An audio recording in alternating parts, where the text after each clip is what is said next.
Okay, ladies and gents, welcome to the stream today. And it is absolute chaos out there.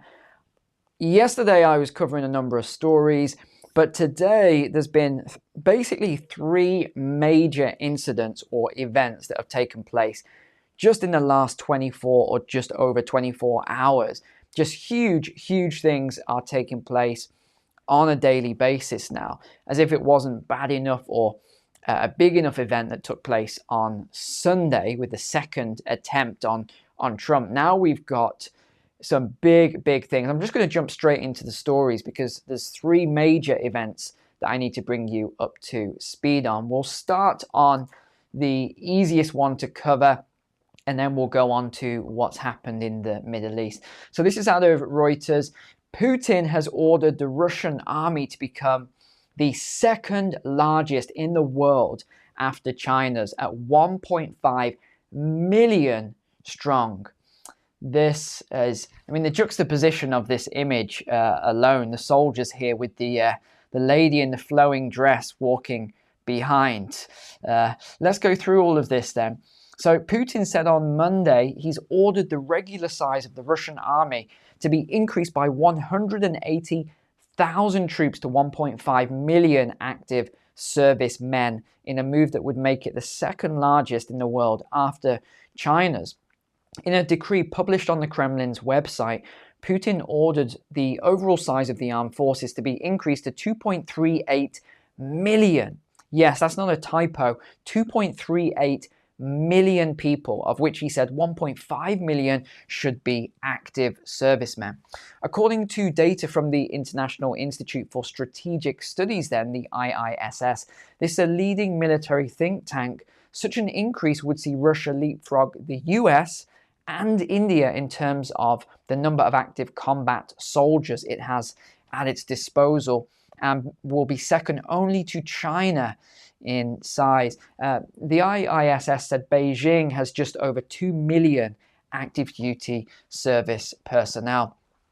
The chairman of Russia's lower House of Parliament's Defense Committee said the increase in active troop numbers was part of a plan to overhaul the armed forces and gradually increase the size to match what he described as the current international situation and the behavior of our former foreign partners.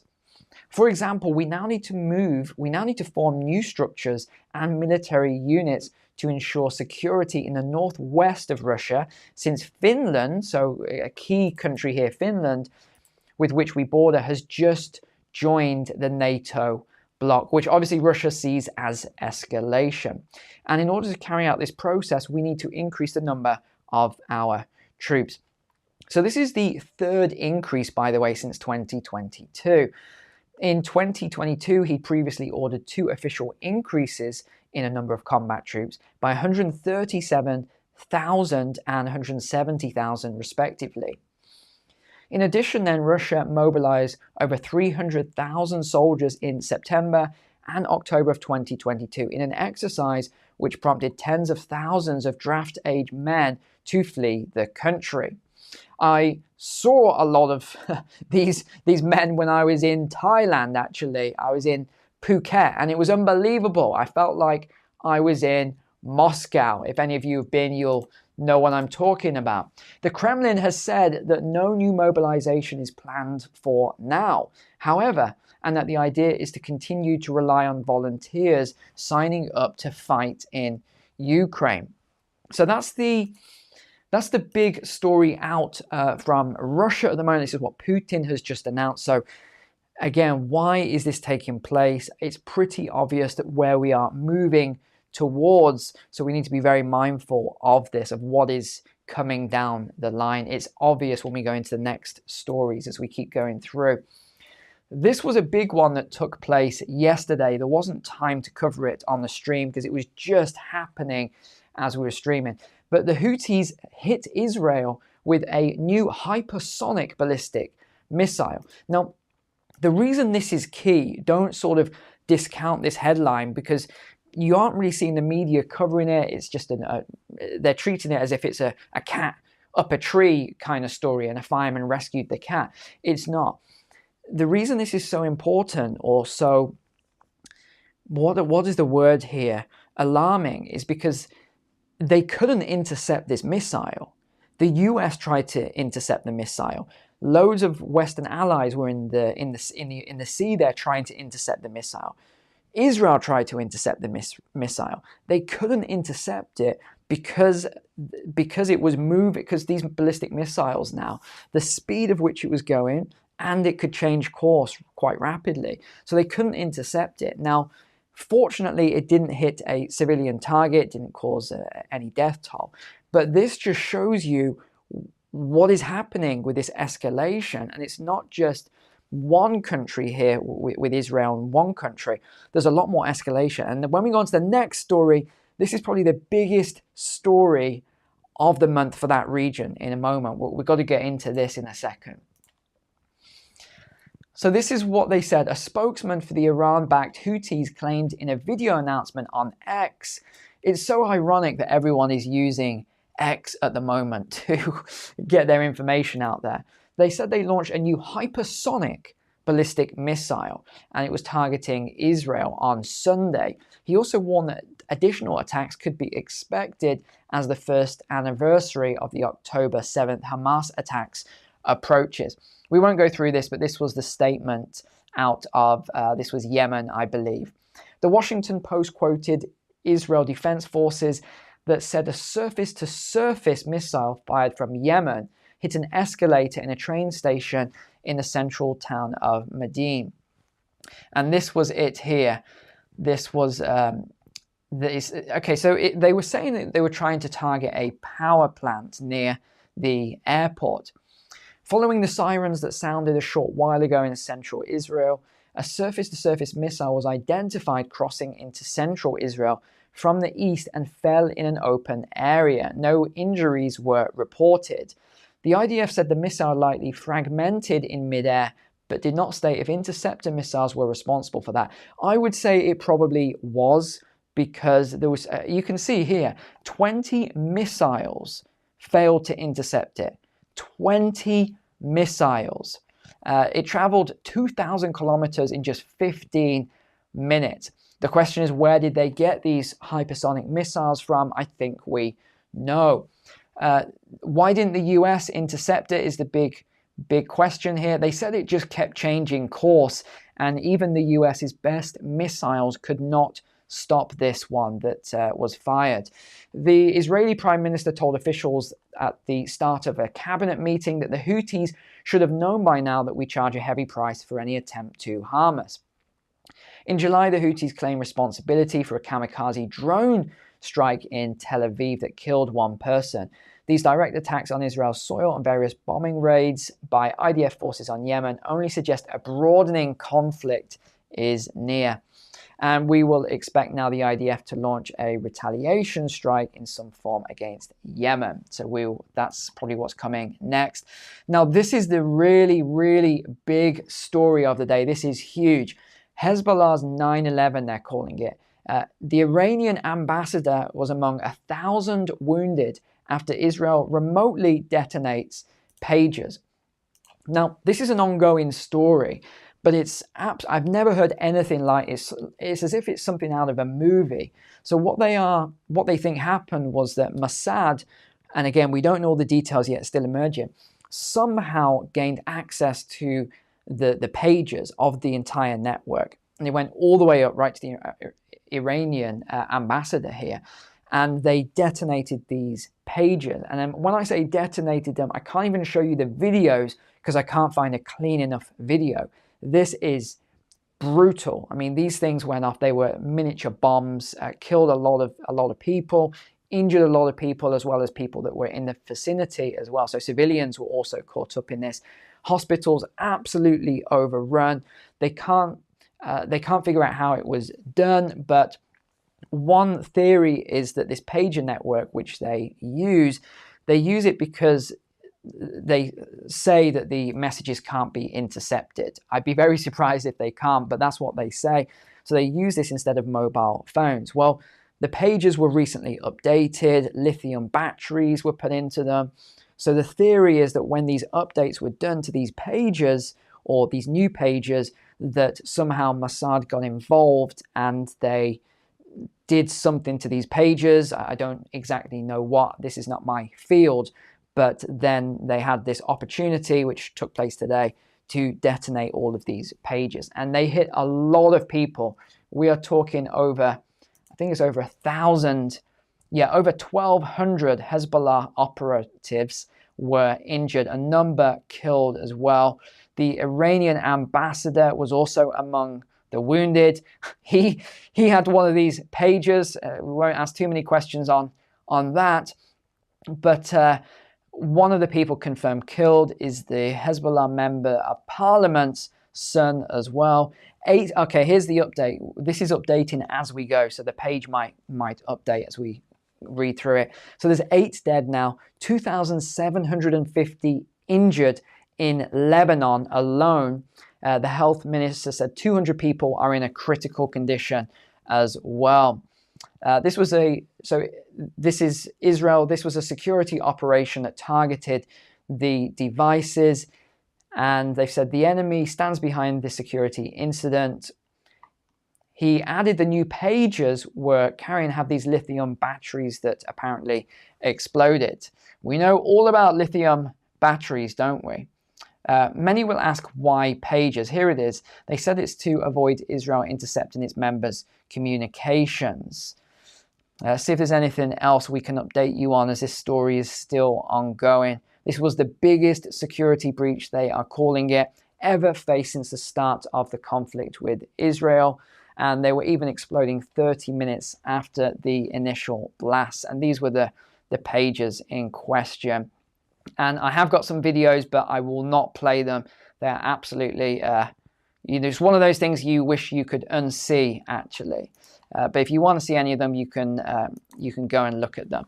I want to move over then to Reuters again and just talk about the US new strategy here. So the US have been in meetings and talking about the threat with China. And again, I'm using their words here, not mine. But they are seeing China as both an economic threat and a military threat. And actually, I would agree with both of those, because economically, China has the resources. They pretty much got all the resources. They got the factories. They got the supply chains. They have pretty much nailed that sector at the moment. And the US is, I would say, concerned about what's happening, especially with the BRICS nations. There's a lot of concern there. Militarily as well, we know that China has the largest army, largest military. Their equipment is getting better and better, their military equipment, all the time.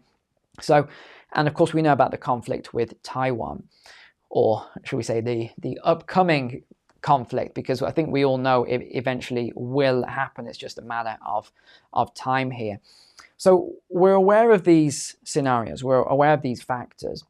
And there's also a lot of reports calling for some sort of conflict now, rather than waiting, because they know, these reports show, if you've seen any of the intelligence reports, as well as the reports around the Chinese military, the US knows that China is going to outpace them. They're going to outgun them in the years to come. So there's a number of reports actually calling for conflict, which bizarre, baffling. No one wants conflict, but there's actually reports calling for this now early, rather than waiting until China overtakes the US. It's pretty scary stuff when you read the reports, but these are the concerns. These are things coming up. So what is the strategy now then? Let's go into this article and I'll show you. What they want to do, the US, is to create this massive arsenal of cheap mobile rockets. And this is how they want to do it. They want to put it to deter China. Now, I don't know if they've thought this through, but they want to amass thousands of these rockets and put them in the Philippines and other places and point them at China. Hold on, sorry. They want to amass them and point them at China in order to avert war and conflict. Now, I've given this example before, but if someone decided they didn't like the look of me, and they see me on my property, and I've got my shotguns and stuff, and I'm shooting at things, and I've got my wood splitter, and I'm splitting sometimes, and I'm jumping in my pool, and this sort of stuff. When I say pool, it's something I dug out under my water flow. But let's say someone sees me and they like, oh, this guy, don't like the look of him. Look at the way he's doing all this stuff. I'm gonna start pointing rifles at him or something like that. I'm gonna start doing something and pointing all this stuff at him. Well, that's going to cause me to have a reaction to that. And I've given this example with different conflicts in the past, but that is the way that I'm looking at this as well. Yes, I'm talking on a smaller scale, but this is a big scale. I'm looking at that and going, maybe China's going to see that and say, hold on. You've got thousands of these rockets pointed at us, our military bases. Well, maybe we're going to do something then to avert that. And you see, it's the chicken and the egg. It just keeps going. Before you know it, you are in a conflict. Russia, what was it? What I want to, okay, it's a natural counter to what China has been doing, said Ewan Graham. He's a senior analyst with the Australian Strategic Policy, and he's saying that this is referencing Chinese arsenal of ships and conventional ballistic missiles, including those designed to attack vessels. The US has ramped up testing of its quick-sink weapon. This is inexpensive and potentially plentiful, has a GPS guidance kit, and US Air Force used a B-2 stealth bomber during a test last month in the Gulf of Mexico to strike a ship with it. So I think what they want to do is use some more advanced weapons first to knock out some of these ships, and then they want to launch just tons of these quick sink missiles to completely destroy it. I think that's what they are getting at here with all of this. Yet they've been amassing a variety of anti-ship weapons in Asia, and in April the US Army deployed its new Typhoon mobile missile batteries, which were developed cheaply. This is all in the Philippines. In the Philippines. Good luck to the Philippines if all this kicks off. Such weapons are relatively easy to produce, drawn on large stockpiles and designs that have been around for a decade or more, which could help the US to catch up, they're saying. I'm not so sure if they are going to catch up in what they're calling this arms race with China, but the US are going to buy 800 of the new SM-6 missiles in the next 5 years. To be honest, 800 missiles in 5 years isn't going to be enough to deal with what is coming. There's a lot more to update you on. There's so many breaking stories at the moment, but I really wanted to get out the most important 3 stories of the last 24 or just over hours here. But there's a lot going on. I'm still following the whole Trump situation with what happened on Sunday as well. I'm still thinking through a lot of theories on this, and I'm looking at a lot of theories online, some of them way out there, which I think are a bit nuts, but then you've got others that are just underplaying the whole situation. I think we need to try and get a balanced view on this, and I'll continue to watch it. I know he was just in court last night, I believe, and he's been remanded in custody. Somehow, it just baffles the mind that they called for him not to be remanded. Oh, he's not a flight risk, he's not a danger. Okay. Unbelievable. I'm glad the judge did not listen to any of that madness and he's been put into custody. But that is it for you for now. These are your main stories of the day. I'll, of course, keep you updated. I'll see you again tomorrow. Apart from that, take care. God bless you and your families, and I'll see you soon.